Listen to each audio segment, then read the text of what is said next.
जय हिंद। एक डीएम के ऊपर जूता फेंका गया, वो भी वीडियो द्वारा। इतना ही नहीं, इस ब्लॉक डेवलपमेंट ऑफिसर के द्वारा सीनियर आईएएस अधिकारी के साथ कथित तौर पर मारपीट भी की गई और बुरा भला भी कहा गया। एक वीडियो द्वारा ऐसा किए जाने पर यह खबर ना सिर्फ सोशल मीडिया बल्कि हर व्यक्ति की जबान पर चढ़ गई। अब हर कोई यह जानना चाहता है कि आखिर एक आईएएस ऑफिसर के साथ एक वीडियो द्वारा ऐसा क्यों किया गया। ऐसे क्या हालात बने कि एक वीडियो ने इतनी हिम्मत कर दी कि एक डीएम पर जूता उठा लिया। दरअसल ये सब कुछ हुआ एक मीटिंग के दौरान। डीएम के कैंप ऑफिस में अधिकारियों की एक मीटिंग चल रही थी जिसमें कि विभिन्न योजनाओं को लेकर बातचीत की जा रही थी।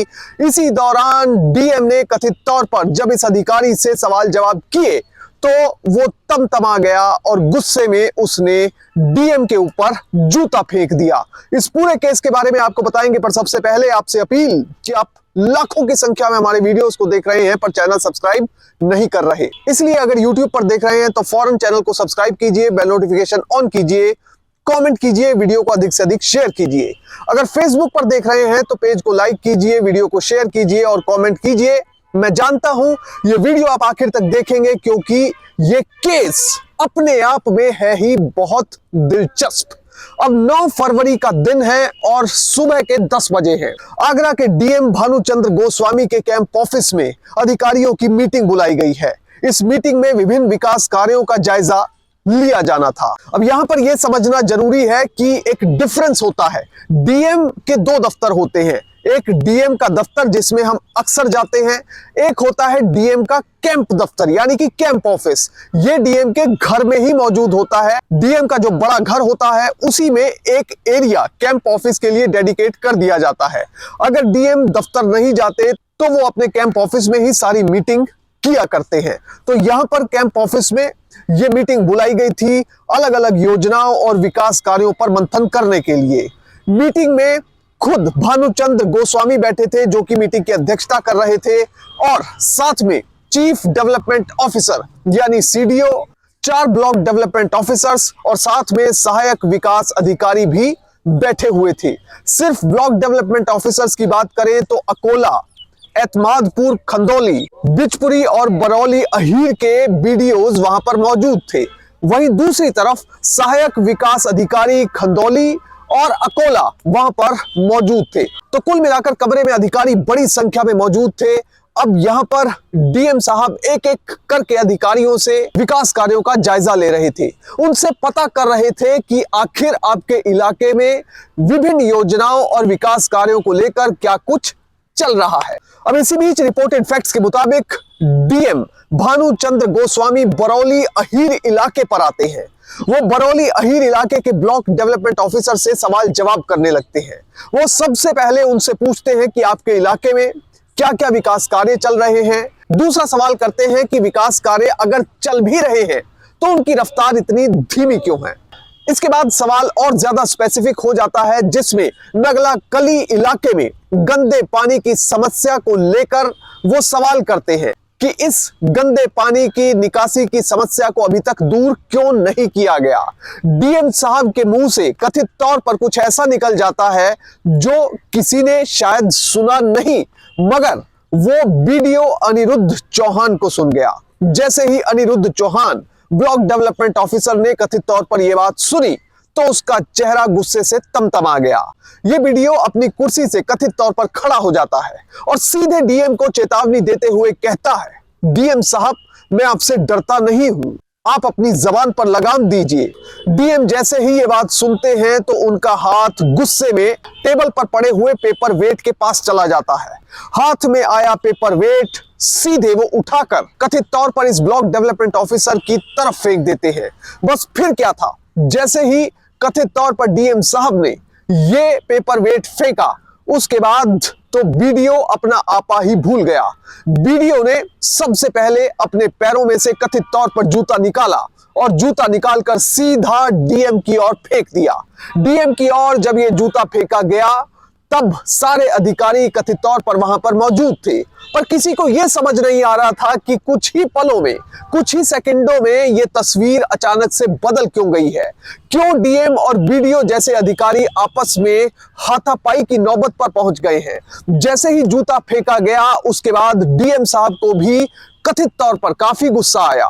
रिपोर्टेड फैक्ट्स के मुताबिक बीडीओ अनिरुद्ध चौहान अपनी कुर्सी से हटकर सीधा डीएम के पास पहुंचा और हाथापाई करने लगा। इतना ही नहीं, ये बीडीओ लगातार डीएम को कथित तौर पर गालियां भी निकाल रहा था। अब सब अधिकारी वहां बैठकर ये तमाशा देख रहे थे जो उन्होंने कभी देखा ही नहीं था। आम तौर पर मीटिंगें डीएम ऑफिस में बुलाई जाती हैं। एक दिन में अगर आप हिसाब लगाएं तो 10 से लेकर 15 मीटिंग कम से कम होती हैं, और अगर ऑन एन एवरेज देखा जाए तो एक दिन में 20 से 25 मीटिंग तक भी चली जाती है। तो ये भी उन 20 से 25 मीटिंगों में से एक ऐसी ही नॉर्मल ऑर्डिनरी मीटिंग थी जिसका डीएम जायजा ले रहे थे। पर यह मीटिंग शायद ब्यूरोक्रेसी के इतिहास में एक ऐतिहासिक मीटिंग ही बन गई। इससे पहले किसी को कुछ समझ आता, इतने में बीडीओ अनिरुद्ध चौहान कथित तौर पर इस मीटिंग से चला जाता है। बाहर पुलिस बहुत बड़ी संख्या में मौजूद होती है, पर पुलिस वालों को यह नहीं पता था कि मीटिंग हॉल में अंदर आखिर क्या घटित हुआ है। इस वीडियो ने कथित तौर पर डीएम के ऊपर जूता चला दिया है और हाथापाई करने की कोशिश भी की है। बहरहाल वीडियो वहां से चला जाता है और पुलिस भी उसे रोक नहीं पाती। अब धीरे धीरे सुबह के 10 बजे से तकरीबन समय पहुंच जाता है 3:30 बजे। आगरा के रकाबगंज थाने में सहायक विकास अधिकारी पंचायत पंकज पहुंचते हैं। उन्होंने पुलिस अधिकारियों को बताया कि वो एफआईआर लिखवाने आए हैं क्योंकि एक मीटिंग में एक ब्लॉक डेवलपमेंट ऑफिसर ने कुछ ऐसा किया जो नहीं होना चाहिए था। उन्होंने डीएम के साथ हाथापाई की कोशिश की, इसके साथ ही डीएम के साथ गाली गलौज की, जो कि सीधे तौर पर गैर कानूनी है। बहरहाल डीएम का मामला था, इसलिए फौरन इस मामले में एफआईआर दर्ज कर ली गई और अपराध संख्या 0017 के तहत ये फर्स्ट इंफॉर्मेशन रिपोर्ट पुलिस ने दर्ज कर ली। इस एफआईआर में 4-5 तरह के आरोप लगाए गए। पहला आरोप था कि डीएम के साथ इस ब्लॉक डेवलपमेंट ऑफिसर ने अभद्र भाषा का प्रयोग किया। दूसरा आरोप था कि डीएम के साथ गाली गलौज की गई। तीसरा आरोप था कि मारपीट की कोशिश की गई। चौथा आरोप था शारीरिक दक्षता का प्रयोग किया गया। पांचवा आरोप था कि सरकारी कार्यों में बाधा पहुंचाने की कोशिश की गई। कुल मिलाकर ये 5 मोटे आरोप लगाते हुए बीडीओ अनिरुद्ध चौहान के खिलाफ ये एफआईआर दर्ज कर ली गई, जिसमें विभिन्न धाराएं पुलिस द्वारा लगाई गई। आईपीसी की धारा 323, 504, 506 और 332 इस मामले में लगा दी गई है। जैसे ही ये घटना हुई तो ये हर किसी की जबान पर बैठ गई। इस बीच प्रशासन भी हरकत में आया और बीडीओ को फौरन कार्य मुक्त कर दिया गया। प्रशासन में कार्य मुक्त करने के भी अपने मायने होते हैं। आप समझेंगे कि कार्य मुक्त करना तो अच्छी बात है, तनख्वाह तो मिल ही जाएगी, पर ऐसा नहीं है। जब आप सीनियर अधिकारी होते हैं और आपसे काम छीन लिया जाए और आपको घर बैठाकर तनख्वाह दी जाए तो कुछ समय बाद व्यक्ति खुद ही फ्रस्ट्रेट हो जाता है। कई ऐसे आईएएस और आईपीएस अधिकारी हैं जिनको काम ही नहीं एलोकेट किया जाता और कई कई महीनों तक उन्हें घर बैठाकर तनख्वाह दी जाती है। कुल मिलाकर इसे पनिशमेंट या यूं कहे सजा माना जाता है।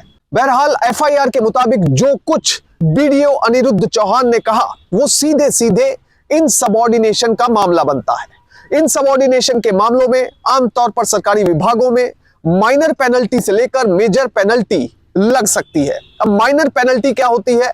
सबसे पहले ऐसे मामलों में डिपार्टमेंटल इंक्वायरी होती है। विभागीय जांच में अगर व्यक्ति दोषी पाया जाता है तो उस पर माइनर या मेजर यानी छोटी या बड़ी पेनल्टी लगाई जा सकती है। छोटी पेनल्टी में ऐसा हो सकता है कि उसका एक इंक्रीमेंट रोक लिया जाए, डीए रोक लिया जाए, प्रमोशन को कुछ साल के लिए रोक दिया जाए। कुछ ऐसी चीजें माइनर पेनल्टी में आती हैं। वहीं अपराध बड़ा होने की स्थिति में, गंभीर होने की स्थिति में मेजर पेनल्टी लगाई जाती है। मेजर पेनल्टी में सस्पेंशन तो हो ही सकती है, मगर मामला डिसमिसल तक जा सकता है, या फिर उसे पूरी जिंदगी प्रमोशन ना दिया जाए, या फिर उसे डिमोट कर दिया जाए। इसके साथ ही और भी कड़ी कार्रवाइयां की जा सकती हैं। बहरहाल अब बीडीओ के खिलाफ जो एफआईआर दर्ज की गई है उसमें 4 मुख्य धाराएं लगाई गई हैं, 323, 504, 506 और 332। आईपीसी की धारा 323 में प्रावधान है कि अगर कोई व्यक्ति स्वैच्छिक तौर पर किसी को चोट पहुंचाता है तो उसे 1 साल तक की सजा हो सकती है, या फिर अधिकतम 1000 रुपए का जुर्माना, या फिर 1 साल की सजा और जुर्माना, दोनों हो सकते हैं। वही आईपीसी की धारा 504 कहती है कि शांति भंग करने के इरादे से अगर जानबूझकर किसी का अपमान किया जाता है तो उसे 2 साल तक की सजा हो सकती है, या फिर जुर्माना हो सकता है, और या फिर दोनों हो सकते हैं, यानी 2 साल की सजा और जुर्माना। वहीं तीसरी धारा लगी है आईपीसी की धारा 506, जिसके तहत आपराधिक धमकी के लिए सजा का प्रावधान किया गया है। यह सबसे कठोर धारा है। इसमें 7 साल तक की सजा हो सकती है, या फिर जुर्माना हो सकता है, या फिर दोनों, यानी 7 साल की सजा और जुर्माना हो सकते हैं। और चौथी धारा लगाई गई है आईपीसी की धारा 332, जिसमें पब्लिक सर्वेंट को काम न करने देने की स्थिति में चोट पहुंचाने के लिए अगर कुछ किया जाता है तो यह धारा लगाई जाती है, जिसके तहत 3 साल की सजा हो सकती है, या जुर्माना हो सकता है, या फिर दोनों हो सकते हैं। कुछ लोगों का कहना है कि ये धाराएं ज्यादा कठोर नहीं है, और अगर वीडियो पकड़ा भी गया तो ये बेलेबल ऑफेंसेस हैं, उसको फौरन जमानत मिल जाएगी, जेल नहीं भेजना पड़ेगा। तो इसलिए बड़ी सजा वीडियो को इस मामले में नहीं मिल सकेगी। सबसे पहले हमें यह समझना पड़ेगा कि इस मामले में भी अभी सुनी सुनाई बातें हैं। सच्चाई निकलकर तब सामने आएगी जब मामला कोर्ट में जाएगा। माननीय कोर्ट तय करेगी कि क्या वीडियो ने ऐसा किया और क्या वीडियो को ऐसा करने के लिए प्रवोक किया गया। जय हिंद।